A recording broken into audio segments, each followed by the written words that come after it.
Drama serial जमा तकसीम की आने वाली किस्तें बहुत हंगामाखेज होने जा रही हैं। आगे न सिर्फ हमीद को धोखा मिलने वाला है बल्कि वो जान के खतरे में भी पड़ जाएगा और इसके बाद निगहत का हवास बाख्ता हो जाना यकीनी है। दूसरी तरफ ज़ीशान को अक्ल आना शुरू हुई है तो उसके बाप की समझबूझ खत्म होने लगी है और लग रहा है कि अब उसकी जान भी जाने वाली है। इधर कैस ने भी एक बड़ी बेवकूफ़ी कर दी है जिसका नतीजा ये निकल सकता है कि कंपनी उसे ना सिर्फ नौकरी से निकाले बल्कि घर से भी बेदखल कर दे।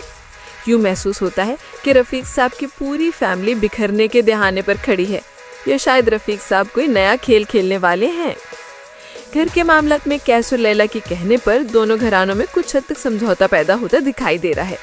नजमा की छुट्टी के बाद ज़ूबिया को भी काम पर लगा दिया गया है और अब वो शाहिदा बेगम के साथ मिलकर घर का कामकाज और खाना बनाना सीख रही है, जिससे दोनों के दरमियान दोस्ती बनने लगी है। लेकिन ये साथ ज़्यादा देर कायम नहीं रहने वाला, क्योंकि कैस को जिस प्रमोशन की उम्मीद थी वो उसे नहीं मिली और दोस्त की बातों में आकर वो गुस्से में फौरन इस्तीफा दे देते हैं।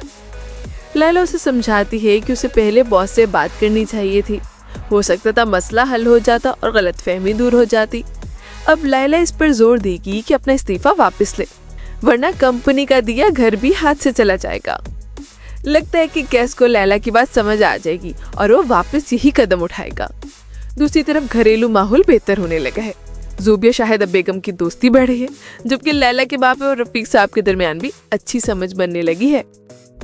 दोनों न सिर्फ साथ बैठकर कुरान की तिलावत करेंगे बल्कि नमाज के लिए भी जाएंगे, जिसका मुस्बत असर पूरे घर पर पड़ेगा। इधर ज़ीशान को भी एहसास हो रहा है कि जब वो दूसरों को रुस्वा करता था तो क्या तकलीफ होती है, मगर हमीद की हालत बिगड़ती जा रही है। उसके दोस्त उसे धोखा देने वाले हैं और लगता है कि हमीद से सारा पैसा लूटकर उसे ही ख़त्म कर दिया जाएगा। हमीद का लालच उसे ऐसी जगह ले आए हैं जहां उसे सख्त अंजाम का सामना करना पड़ेगा।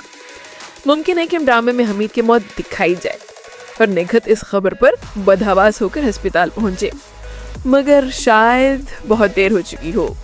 ये भी हकीकत है कि हमीद को गलत रास्तों पर डालने में निगहत का भी कुछ हाथ है, क्योंकि वो जानती थी कि हमीद सिर्फ अपने बाप की बात सुनता है।